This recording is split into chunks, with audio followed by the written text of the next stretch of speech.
Hello movie lovers, আশা করি সবাই বেশ ভালো আছেন। আজকে আপনাদের দুজন ঘুষখোর পুলিশ অফিসারের গল্প শোনাবো, যারা দিনের বেলায় আদর্শের ব্যাস নিয়ে ঘুরে বেড়ায় আর রাতের আধারে ঘুষের টাকায় পকেট ভারী করে। তো একদিন ওরা একটা মাফিয়া গ্রুপের মানি লন্ডারিং এর তথ্য পেয়ে টাকা উদ্ধার করতে যায়। তারা চেয়েছিল টাকাগুলো নিজেরাই ঝেড়ে দেবে, কিন্তু সেখানে গিয়ে এমন সিচুয়েশন ক্রিয়েট হয় তারা পুলিশ এবং মাফিয়া উভয়েরই টার্গেটে পড়ে যায়। এবং শেষ পর্যন্ত তাদের কি পরিণতি হয় জানতে হলে চলুন দেখে আসি অসাধারণ একটা কোরিয়ান মুভি ডার্টি মানিয়ের এক্সপ্লানেশন।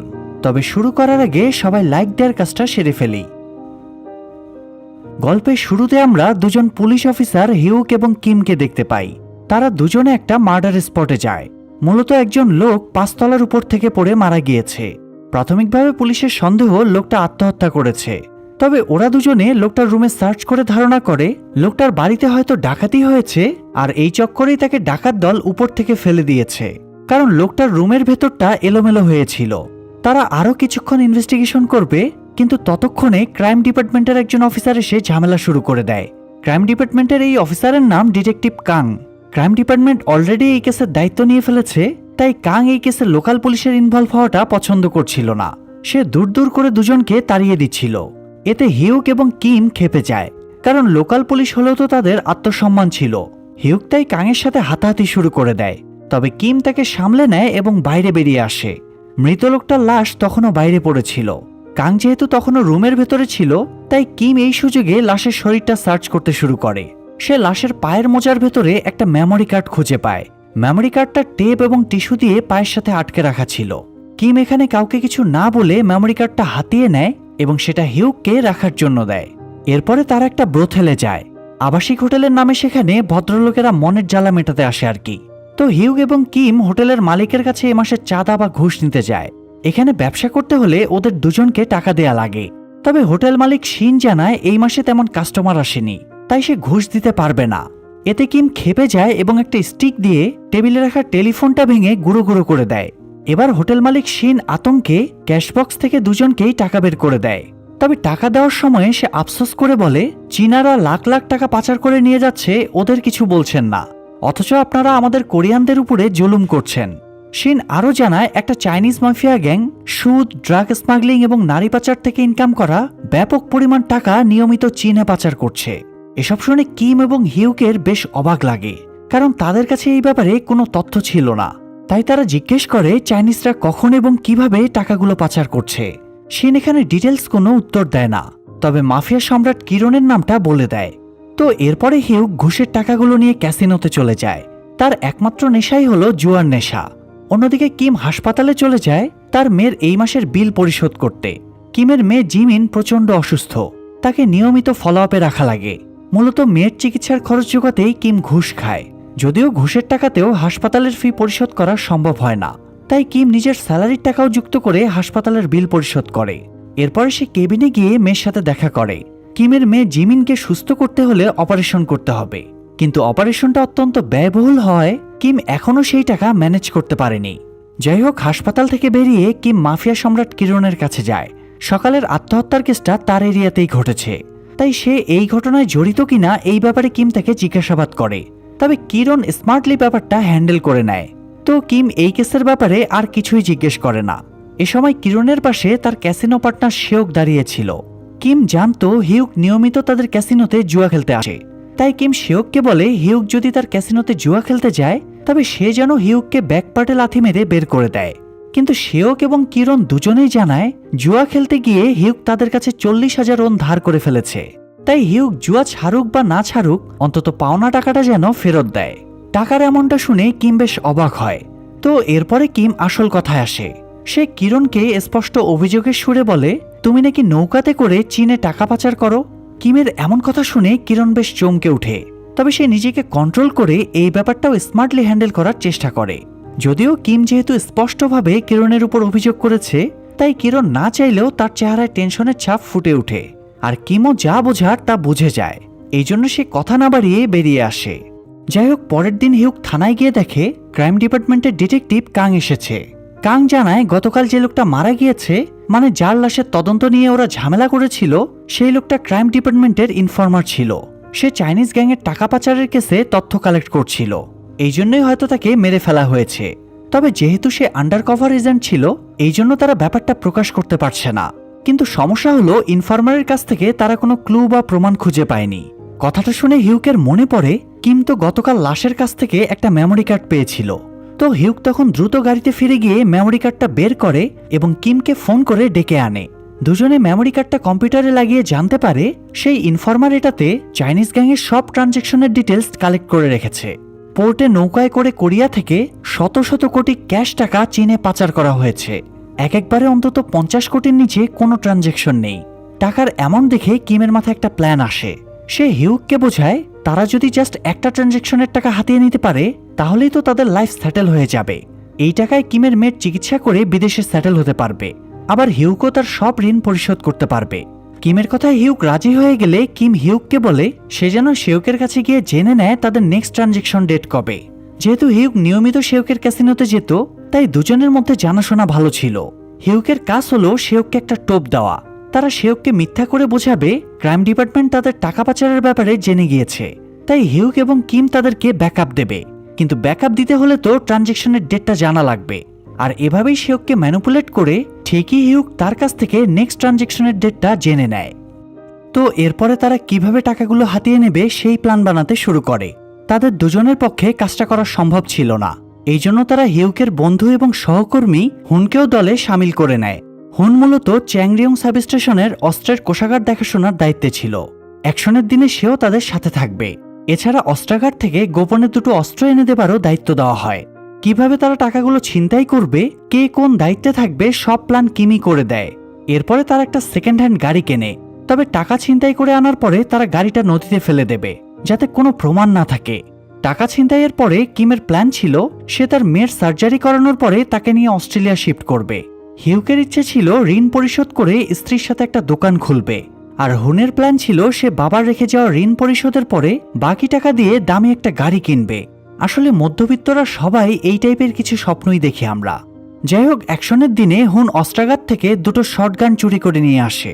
এরপরে তারা তিনজনে অন্যরকম ড্রেস আর মাস্ক পরে একটা গোডাউনে চলে যায়। এখানেই মূলত মাফিয়া গ্রুপটা টাকা পাচারের জন্য রেডি করছিল। কিম বাইরে থেকে ভেতরে পর্যবেক্ষণ করে দেখে 4 জন লোক রয়েছে। তবে তারা তিনজনে ইজিলি এই 4 জনকে সামলে নিতে পারবে। এই জন্য তারা অস্ত্রসহ ভেতরে ঢুকে সবাইকে হস্টেজ বানিয়ে নেয়।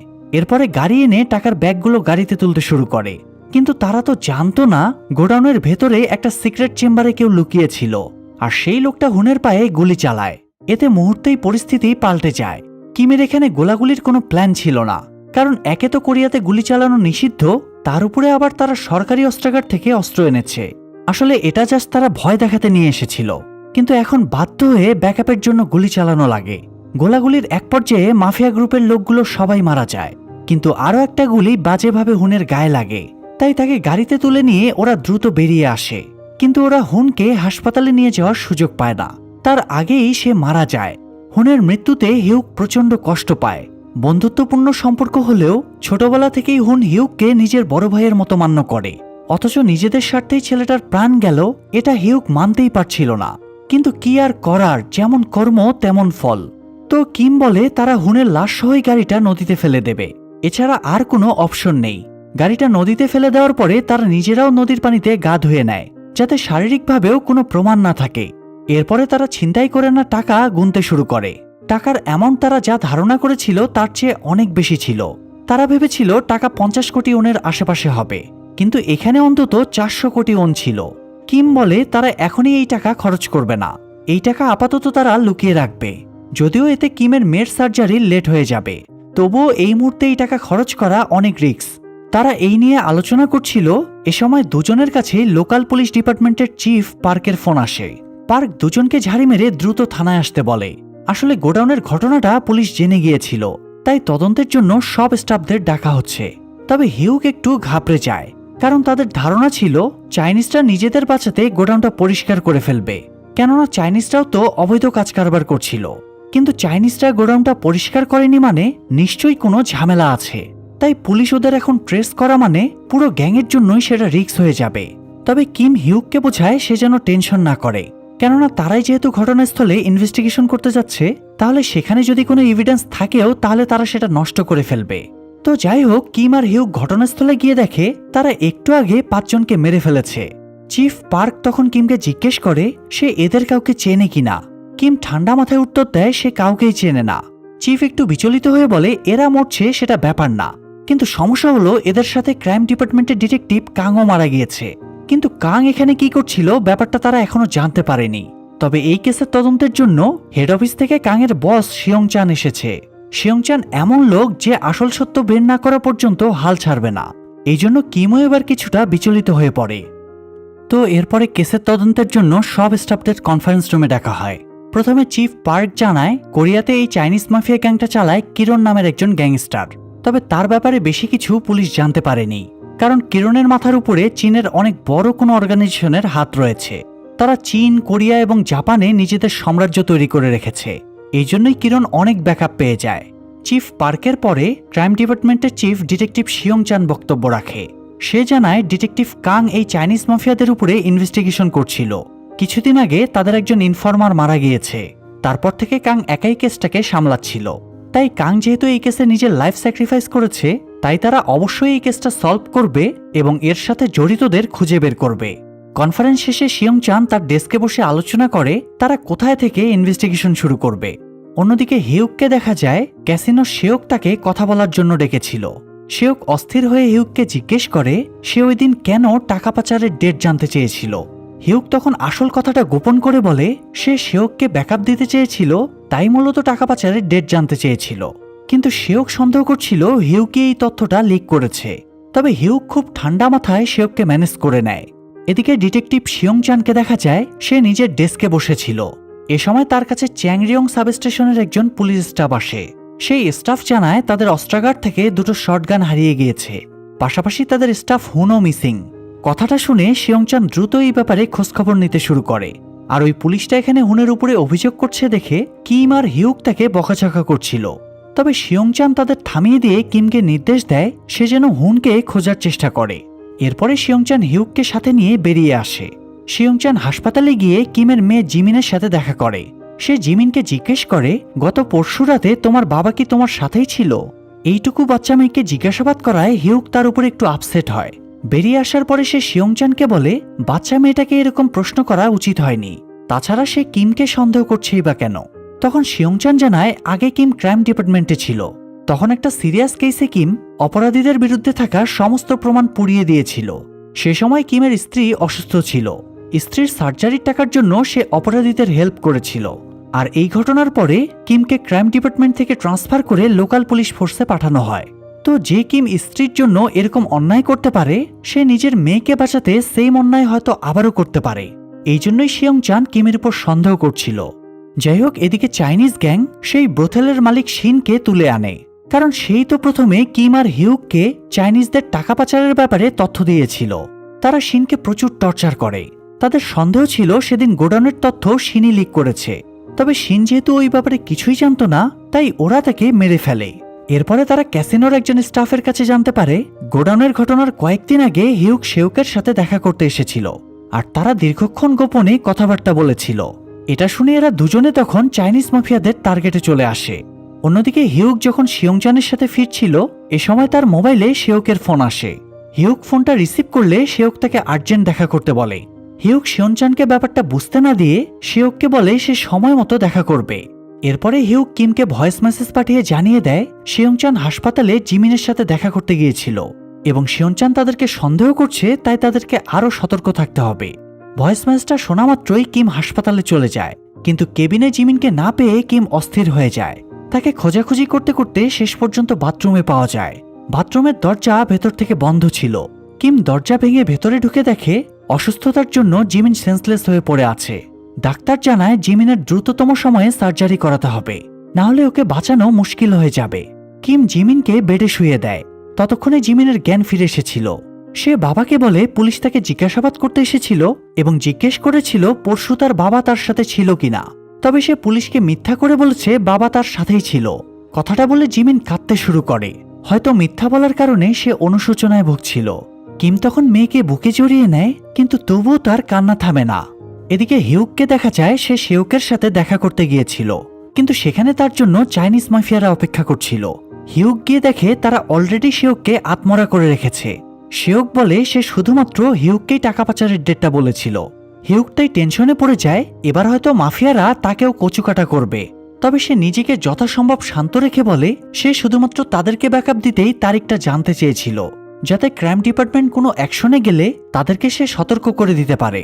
হিউকের সাথে শিওকের ডিল হয়েছিল হিউক তাদেরকে ইনফরমেশন দিয়ে হেল্প করবে, বিনিময়ে ওরা হিউকের ঋণের সুদ কমিয়ে দেবে। হিউক এত সুন্দরভাবে কথাগুলো বলে যে মাফিয়ারা ওর কথায় কনভিন্স হয়ে যায়। তাছাড়া হিউক একটু বোকাশোকা টাইপের ছিল, সে এত বড় প্ল্যান করতে পারবে বলে ওদের মনে হচ্ছিল না। তাই ওরা শিওককে মেরে ফেলে এবং হিউককে মুক্ত করে দেয়। তবে বেরিয়ে আসার আগে তারা হিউককে দিয়ে পুরো জায়গাটা পরিষ্কার করিয়ে নেয়।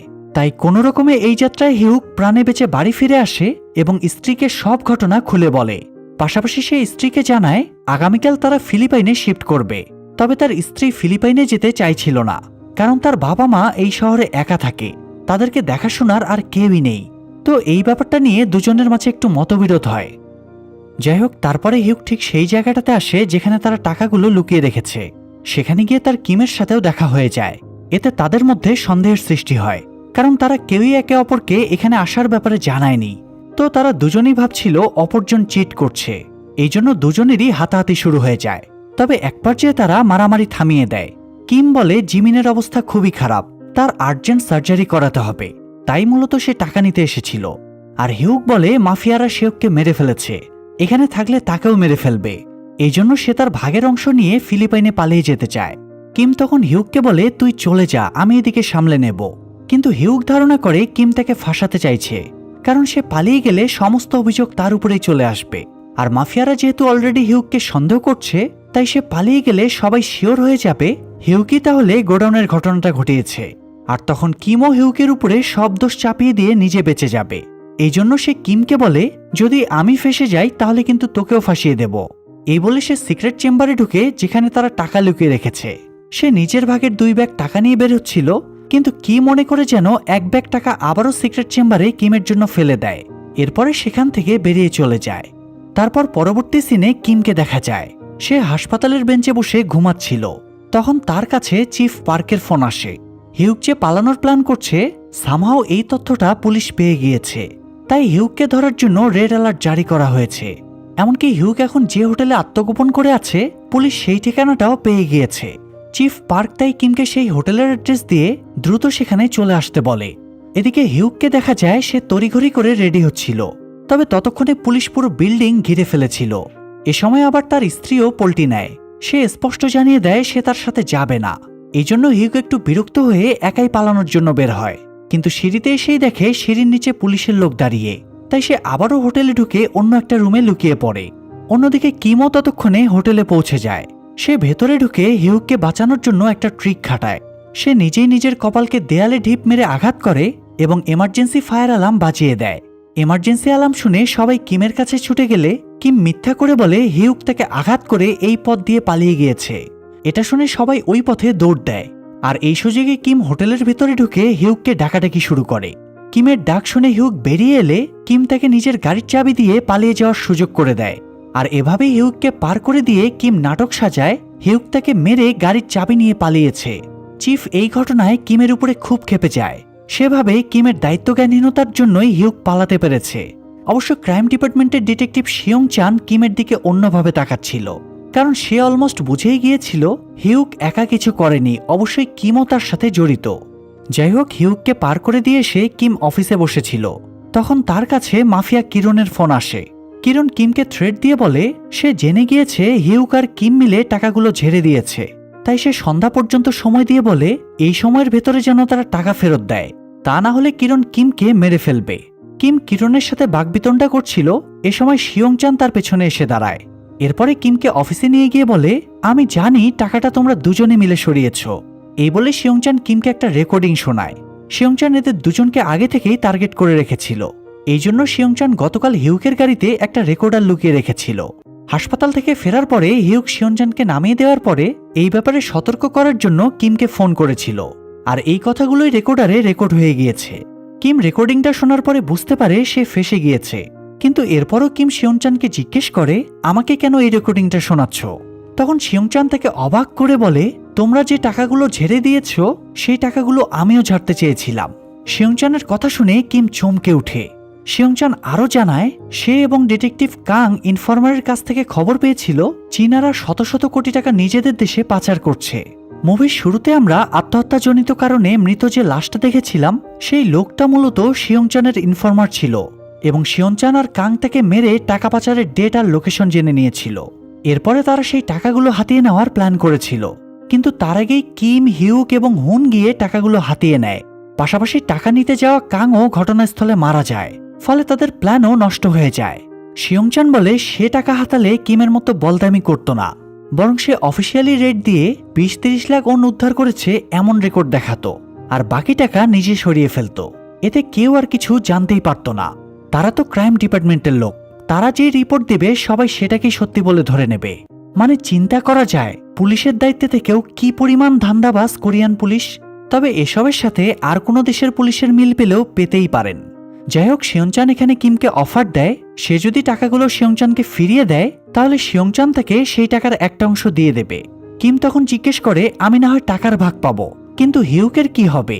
শিয়ংচান তখন বলে এটা অনেক হাই প্রোফাইলের কেস, এই কেসে একজন পুলিশ অফিসার পর্যন্ত মারা গিয়েছে, তাই কাউকে না কাউকে তো বলির পাঠা বানাতেই হবে।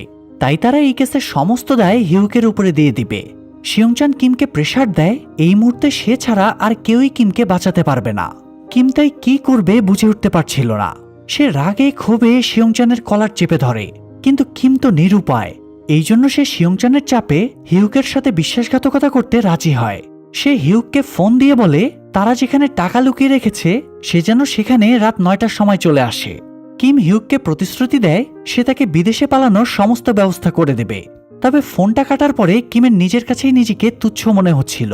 সে নিজের বন্ধুর সাথে প্রতারণা করছে এটা ভেবেই সে কান্নায় ভেঙে পড়ে। যাই হোক, সন্ধ্যার পরে কিম জিমিনকে অপারেশন থিয়েটারে ঢুকিয়ে দেয়। আজ রাতেই জিমিনের সার্জারি হবে। মেয়েকে অপারেশন থিয়েটারে রেখে কিম ওয়াশরুমে ঢুকে ফ্রেশ হচ্ছিল। এ সময় মাফিয়া কিরণ দলবল নিয়ে কিমকে ঘিরে ধরে এবং তাকে মারধর করতে শুরু করে। কিরণ একটা ছুরি দিয়ে কিমকে আঘাত করে সেন্সলেস করে দেয়। এরপরে কিমকে নিয়ে সেখানে যায় যেখানে আজ কিম এবং হিউকের দেখা করার কথা। কিম আর হিউক এখানেই বেসমেন্টে একটা সিক্রেট চেম্বারে টাকা লুকিয়ে রেখেছিল। তবে বেসমেন্টের চেম্বারটা খোলা ছিল, এছাড়া ভেতরে কোনো টাকা পয়সাও ছিল না। তাছাড়া হিউকও সেখানে ছিল না। তারা কিমকে এই ব্যাপারে জিজ্ঞেস করলে কিম বলে টাকা কোথায় সে জানে না। তখন কিরণ বিরক্ত হয়ে জিজ্ঞেস করে টাকা কোথায় জানিস না মানে? টাকা কি তাহলে সুরঙ্গ মাসুদ নিয়ে পালিয়েছে নাকি? না হলে টাকা যাবে কোথায়? তাদের সাথে এখানে চায়না থেকে কিরণের বসও এসেছিল। সে রেগে গিয়ে কিমের উপরে গুলি চালিয়ে তাকে চেম্বারের ভেতরে ফেলে দেয়। এরপরে কিরণ কিমকে ফাইনাল গুলিটা চালাবে, তখনই পিছনের দরজা খুলে শটগান হাতে হিউক ভেতরে ঢোকে। এরপরে সে এলোপাথারি গুলি চালিয়ে প্রায় সবাইকেই মেরে ফেলে। তবে কিরণ তখনও অক্ষত ছিল। সে ছুটে এসে চাকু দিয়ে হিউককে বাজেভাবে আঘাত করে। এরপরে তার শটগানটা তুলে নিয়ে কিরণ হিউকের পায়ে গুলি করে এবং জিজ্ঞেস করে টাকা কোথায়। হিউক বলে সে মারা যাবে তবুও বলবে না টাকা কোথায় আছে।